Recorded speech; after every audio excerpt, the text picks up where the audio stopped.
Alright, just wanted to put my phone on Do Not Disturb. I do not want any sort of distraction, any sort of, people calling me or whatever. None of that. I just want to be able to get into this, chapter, things like that.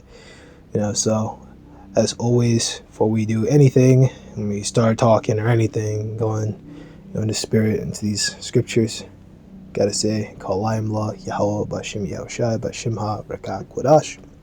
And double honors to the elders and apostles of Great Millstone, GMS, who do rule and teach well.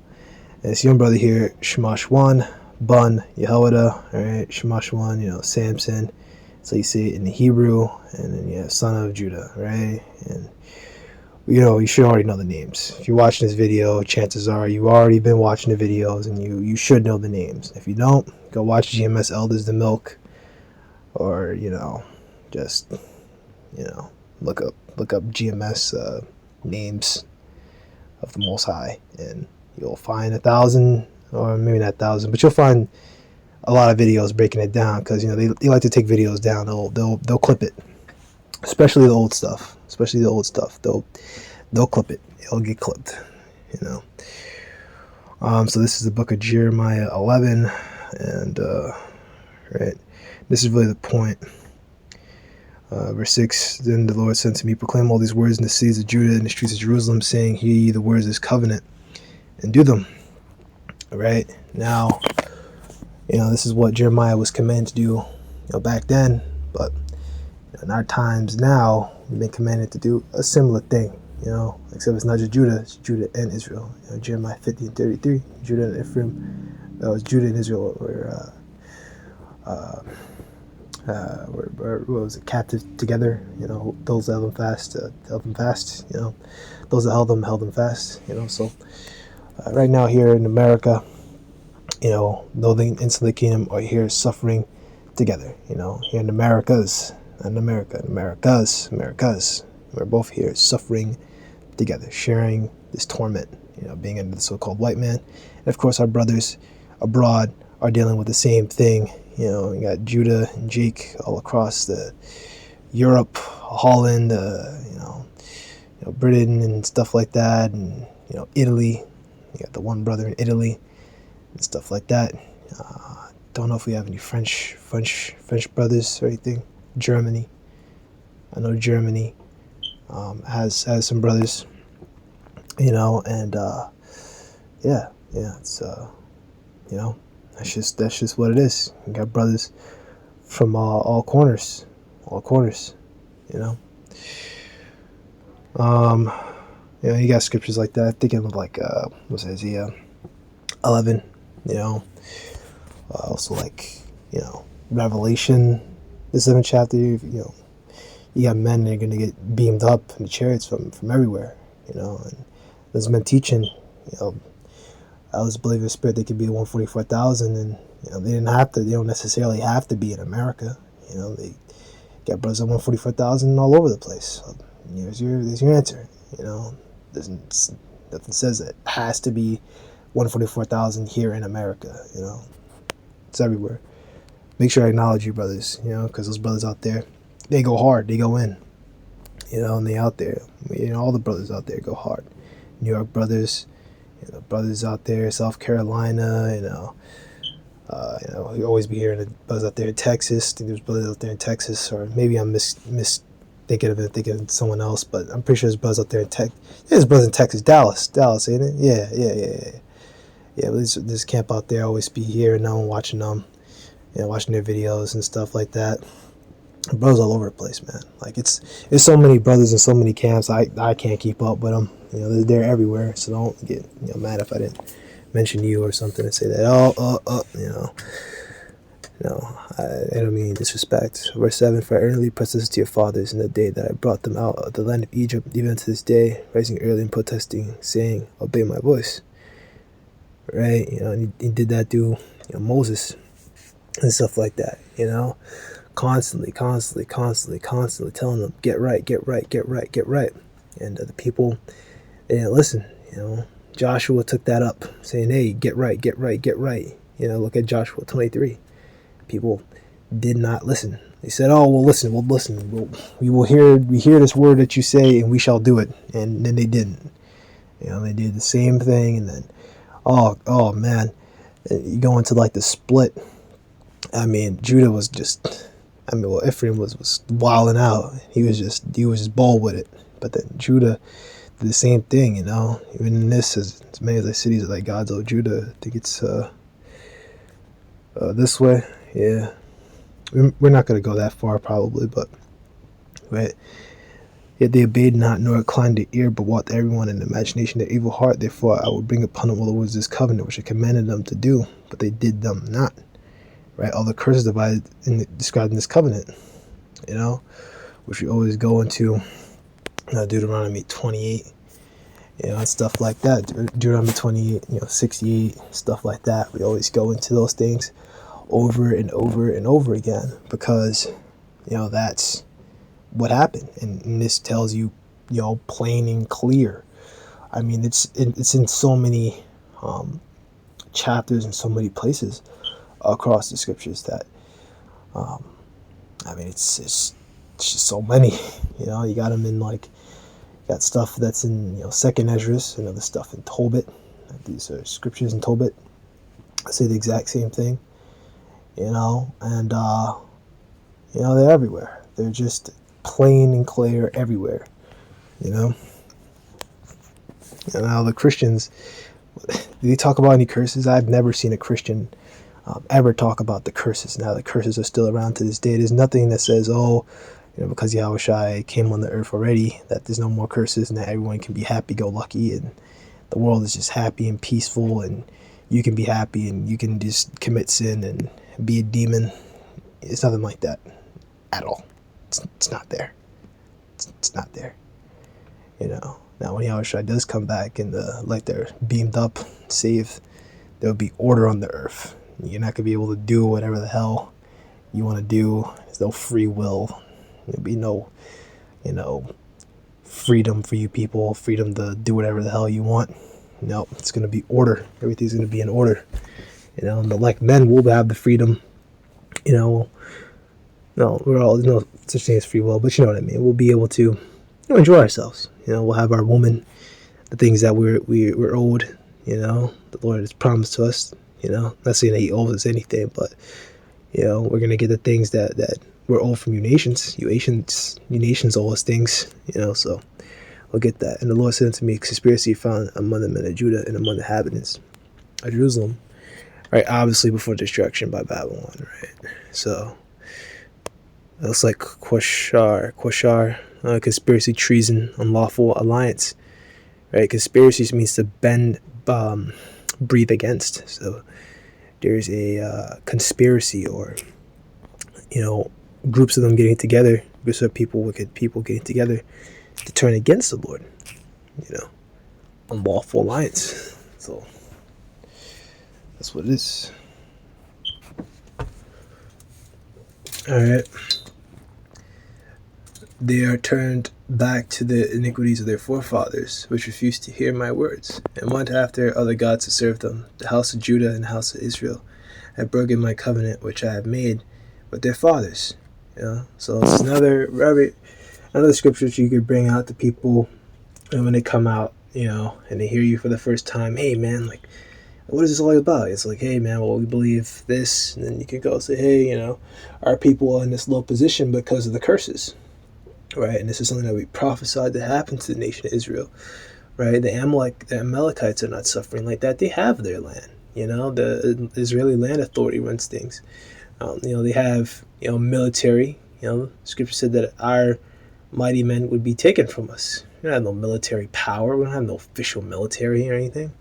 And even in Africa, they have a military, but they're just puppets. They're just proxy states. And we have no kingdom on this side, man. Like Jake's in Angola or something. There's no kingdom on this side, man. Therefore, thus saith the Lord, I will bring evil upon them which do not should be able to escape. And though they cry unto me, I will not hearken unto them.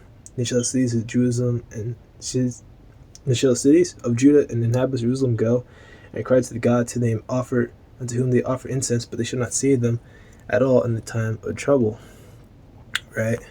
cry unto the gods that you've chosen. If you can find it, this is Judges 10 and 14. Go and cry unto the gods you have chosen, and let them deliver you in the time of your tribulation. So those are things, that I always, go back and mentioned over and over and over again, that these gods, they can't save you. And then even with, even with this,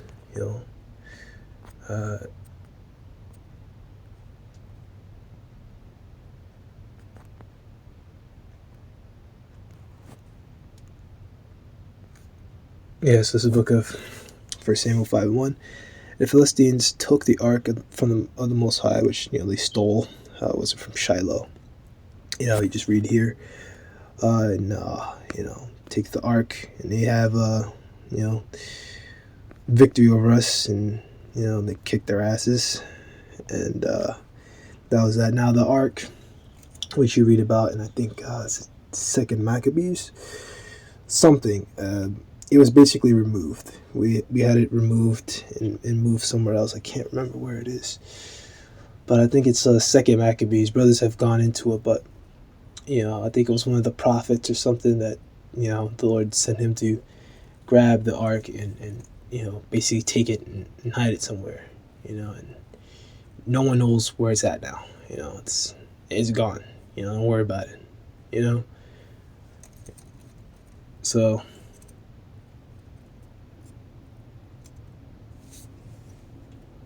Right. When the Philistines took the ark of God, they brought it into the house of Dagon and set it by Dagon. Right. Dagon's like the fish god. Fish. These deity fertility represented with the face and hands of a man and the tail of a fish. Which just goes into how wicked our people are. They always worshiping these sex gods and fertility gods because they're fucking degenerate vines. So, and the whole day of Ashdod, even like Moloch, it's all sex worship, fucking orgies. People involved in all that stuff because they like to have sex. And they just wicked with it. There's nothing wrong with liking to have sex. We all like it. We all like it. We're built to enjoy it. But there's a problem when it just becomes degenerate. Scriptures talk about that. Let the marriage bed be undefiled. There's a problem when it becomes completely degenerate.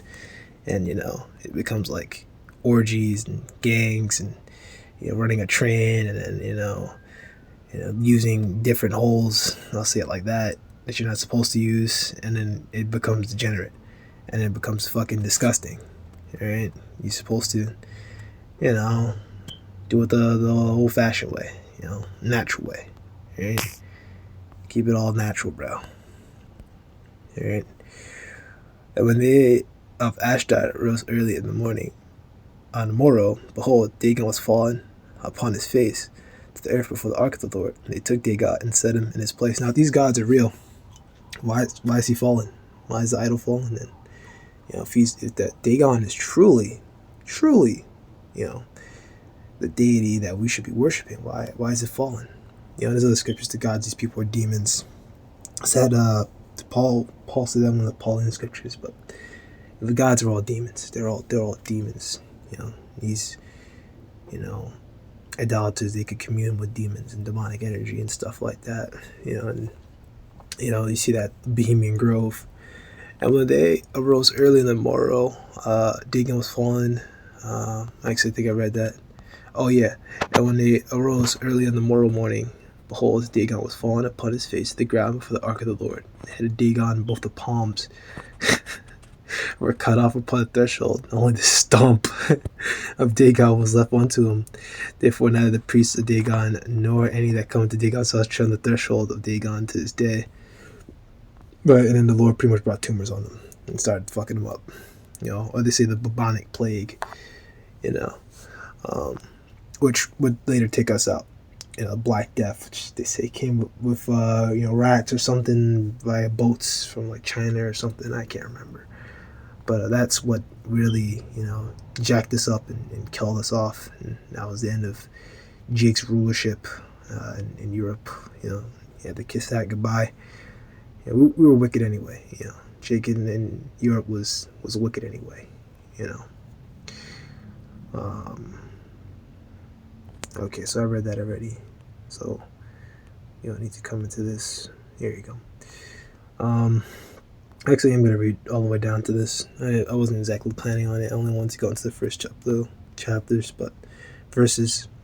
But we'll go into it. Yeah.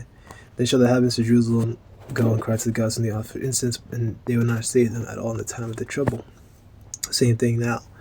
Your gods won't save you. These false gods or Kundalini gods or whatever goofy ass, gods you guys follow nowadays. Allah, fucking, I don't know. You believe in this, God. They believe God's a white man and stuff, and cries Jesus. You think of Jesus as a white man. You're not getting saved, man. It's over for you, dude. It's over. It's never been more over. Cry out to these other gods that you people worship. For according to the number of thy cities were thy gods, O Judah, according to the number of the streets of Jerusalem have you set altars to that shameful thing, even altars to burn incense to Baal. Right? So it was like back then, and I just thought about this in the spirit, but like back then, Judah just became a hot spot for all these idol worships. Hey man, look at the so-called black community today. The black community isn't, like a majority Jew. We do follow. This is what I say. We do follow a form of Judaism, and if you want to say any form of Judaism, it's kind of a mixture between Messianic Judaism and Karaite Judaism. You would say, and that's just something I haven't heard that from any elder. But Judaism simply means the way of the Jews. And of course, more than ways, because within Judaism, contemporary Judaism, you don't necessarily have to be a Jew to follow the ways, which is true. But of course, with us, we make a distinction. We call them Yahad, right? With Jews, it doesn't necessarily have to mean any sort of difference. Like they'll still call you Jewish. Like you just have to follow the ways, essentially, to be known as a Jew. Pretty much. At least that's what I gathered. You have to have a mother, a great grandmother or grandmother or mother, someone in your female line that says that they were Jewish, and then you'll be allowed in, which that's what they said, which we know is according to the line of the fathers, which is what we go into. Numbers 1 and 18, and even Jewish scholars will admit that that's the way it was always done, right? So, that's pretty much that. I look at the so-called black neighborhood. You drive around the hood, or back when you were a kid, you visited your grandma who lived in the hood, and you see the fucking state. The people are involved in all kinds of stuff. You got Hindus. You got Jakes that are into like all kinds of stuff, straight up Satanism, some of them, voodooism, fucking Santeria, you name it, Jake got it. They're involved into all this shit. It's fucking Japanese Shinto. I don't fucking know, man. I don't actually know about Shinto, but people just into all types of stuff. Therefore, pray not thou for his people, that I lift up a cry from the far, not hear them in the time that they cry unto me for their trouble. Right, so that's pretty much it. The one you brothers are edified. Oh yeah, this one I was also gonna mention Jeremiah 11 and 16. That goes back to Romans, the 11th chapter and things like that. But I just wanted to read these couple verses because I was reading them while I was teaching. What the fuck? Reading them while I was teaching? No. I was reading them yesterday, because I cleared the book of Isaiah already. So, watch out for another Isaiah video. Want to hit on the 5th chapter now. I made it, a goal to try and get through every single chapter of Isaiah and do a video on it because, I feel like, maybe it'll help other brothers who are just like they want to just find a quick kind of answer to like what is the general gist of what this chapter is about. It's out there. Which you don't necessarily have to make videos on it. A lot of Isaiah is just history and stuff that happened already. Some of it's prophecy, stuff that you can say as an analogy will happen today as well. But it just depends on what you're reading. And other Apostle Hart, I haven't watched the full video, but he went into that. Etymology and context are important. It's always important to know. That's why it's good to know these scriptures. Know like little precepts here and there, but it's even better when you read the entire chapter and you know what the chapter is about. Then you can be able to say, oh yeah, in context, this is what this means, and then also this is what this means. So Lord willing, you both edified, and shalom to all the brothers out there. If you sisters that listen, shalom.